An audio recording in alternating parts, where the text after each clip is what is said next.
In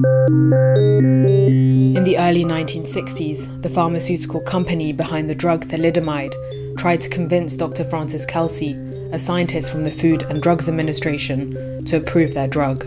A stubborn stickler of a medical officer in the Food and Drug Administration, Dr. Francis Kelsey. She refused to approve sale of the drug in the United States. Thalidomide was eventually blamed for causing birth defects in tens of thousands of children around the world, with many more dying at birth. Thanks to the diligence of Dr. Kelsey and the FDA, children in the US were spared. The FDA has a tough job. It needs to ensure that drugs are safe. The decisions it makes are life-altering, in most cases for the best. But not always. FDA failures have been blamed for contributing to the opioid epidemic. Oh, she's overdosed. And giving false hope to Alzheimer's patients by approving a costly and unproven drug. This is in fact a tremendous controversy in the scientific and medical world. Unlike the time when Dr. Kelsey worked at the FDA, the federal agency is now much cozier with the industry it is supposed to regulate. Pharmaceutical companies with lots of money and questionable practices. From lobbying, drug companies and the insurance companies have spent $4.5 billion on lobbying and campaign contributions. To advertising. Ask your doctor if Myrbetriq is right for you. And price gouging. Everybody's doing it. In capitalism, you try to get the highest price that you can for a product. Today, the FDA's mission is more critical than ever. We're still not completely 100% sold on the inoculation. Wake up, New York! So why is the FDA making these costly mistakes, endangering public trust? We will not comply! This is how the FDA needs to do a better job at protecting Americans from the greed of some pharmaceutical companies.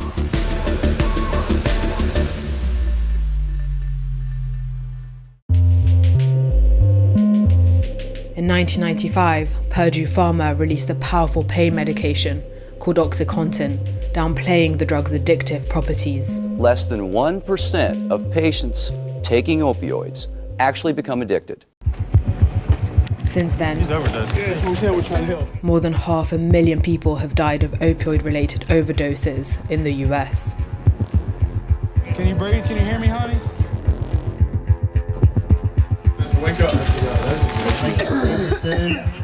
Thousands of lawsuits have been filed against Purdue Pharma and other opioid makers. The global settlement announced today involves the company pleading guilty to 3 felony counts for defrauding the United States. But the FDA has escaped much of the blame. Had the Food and Drug Administration done its job properly, I don't believe that the United States would be in the midst of an epidemic of opioid addiction. OxyContin's misleading label, which downplayed the risk of abuse, was approved by the FDA. Purdue Pharma used this seal of approval to aggressively market the drug as safe and effective for chronic pain. I had a daughter who was prescribed OxyContin, and she died as a result. She had a backache, and her doctor prescribed it. Had FDA enforced the law, Purdue never would have been allowed to promote its products for these conditions. Since I've been on this new pain medication, I have not missed one day of work, and my boss really appreciates that. As a result, opioid prescriptions surged. Why didn't the FDA do a better job at safeguarding American lives? Why the FDA failed is difficult to say. Doctors across the country were hearing that patients are suffering needlessly because of an overblown fear of addiction, and the compassionate thing to do is to prescribe opioids more aggressively. They don't wear out, they go on working, they do not have serious medical side effects. It's possible that some of the FDA officials were influenced by this same campaign, a campaign promoted by the pharmaceutical industry. And so maybe you could give some of these officials the benefit of the doubt.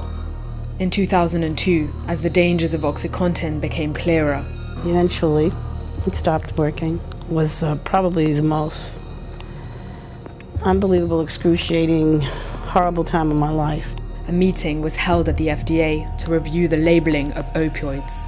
And at that meeting, FDA really could have taken the right steps, but instead we saw FDA go in the opposite direction it began approving a steady stream of new opioids. It's really hard to give FDA the benefit of the doubt because it was very clear that we had an emerging public health crisis caused by these drugs.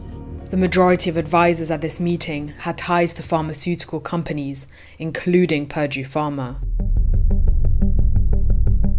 Unlike Dr. Kelsey, some FDA officials had allowed themselves to be swayed by the industry it was supposed to be regulating. The relationship between the FDA and the regulated pharmaceutical industry changed with the introduction of the Prescription Drug User Fee Act back in 1992, a law passed by our Congress in which the industry started funding the agency that reviews this drug. FDA went from an agency that was supposed to really police this industry to an agency that would need to provide the industry with good customer service. One FDA official who helped approve OxyContin went on to work for Purdue Pharma on a $400,000 a year contract. And he hasn't been the only one. I think we do need to do something about the revolving door. In other countries, regulators are not able to go from a regulatory agency to working for the same regulated entities. This summer, the FDA gave the green light to a new Alzheimer's drug. To the potential breakthrough in the battle against Alzheimer's. On the market at $56,000 a year, there is little evidence the drug Aduhelm actually works. Well, I'm a former chair and current member of the FDA advisory committee that reviewed this product. When we looked at all of the information, we simply felt that there was not sufficient evidence to get this product across the line. While the FDA usually rules in line with its advisory committee, in this instance, it didn't. And the next news I heard was that the FDA decided to approve it. It's an historic day for the company, and I want to applaud the amazing job made by all my colleagues. Biogen staff had worked hard to get this drug approved. In 2019, a number of Biogen's clinical trials were aborted. The clinical trials failed to show that the drug works in terms of improving cognitive benefit, and that really should have ended it. But it didn't. Some Biogen staff began to organize unofficial meetings with the FDA. In June, July, and August of 2019, the FDA team and the Biogen team met or communicated almost daily. The interactions were just inappropriately close. And with that effort, they resurrected the drug and submitted it to the FDA for approval. Once again, the pharmaceutical industry had succeeded in winning over FDA officials. Essentially, the FDA rescued this product from the jaws of defeat. Close interactions between the FDA and companies it regulates are allowed. But despite growing concerns, politicians haven't taken steps to limit these. Congress has encouraged those interactions, again, through various laws passed over the last 3 decades. The problem is the pharmaceutical industry is a big gorilla. We're not taking it on because of the political muscle of pharma and the pharmaceutical companies. So FDA isn't alone in responsibility for where we are. Today, there are 3 pharmaceutical and healthcare lobbyists for every member of Congress. Since 1998, big drug companies spent nearly $4 billion on lobbying. On behalf of Big Pharma, these lobbyists have successfully weakened the FDA. Members of Congress who passed legislation at the behest of industry lobbyists that weakened the agency. One night I got home from work and someone from the FDA called me. He was very angry with me because I was sending these emails to the FDA attorney generals. And he yelled into the phone, "We don't have the manpower to police Purdue Pharma."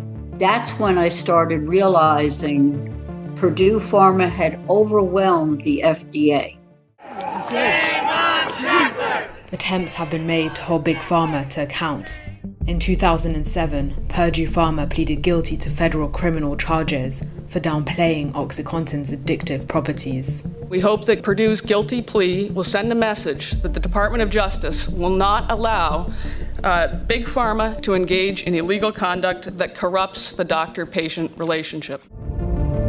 But unlike those who sell drugs on the streets, money has kept the Sackler family, who own Purdue Pharma, out of jail. They hired the Giuliani firm. Guess what? They didn't go to jail. just paid some fines. Purdue Pharma was recently dissolved in a bankruptcy settlement. Purdue has declared bankruptcy, but the Sackler family has not. They took $10 billion out of the company before it declared bankruptcy. Purdue Pharma and the Sacklers aren't the only ones in the industry driven by greed. How did the drug improve? If I were to look at a pill and analyze it from 2005 when it cost $215 and I was looked today at when it cost $763, would that pill be the same? The pill, the manufacturing for it would be the same.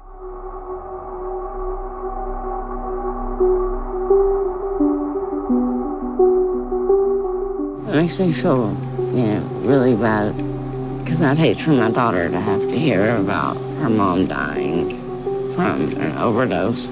Millions of families continue to be devastated by the opioid epidemic. But I would challenge anyone right now to say that they do not know a friend, neighbor, or family member who has not been affected. And many are worried about the impact of the FDA's approval of Aduhelm. Approval of a drug like this that hasn't been shown to work is going to raise false hopes for millions. I see patients with Alzheimer's disease, and I feel palpably the urgency that patients and their caregivers have to have new products on the market. But that unmet need shouldn't drive reductions in the evidence bar required to get to market. Many also fear knock-on implications. One reason that some people say they're hesitant for the vaccine is they don't trust the FDA in doing its job, which is really unfortunate in the case of COVID-19 vaccines, because there, in contrast to Aduhelm, we have an enormous amount of evidence that the drugs are highly effective and are very safe. And we will not be forced to take a deadly vaccine! Today, American distrust of pharmaceutical companies is at an all-time high. It's more important than ever for the public to feel that the agency is on their side.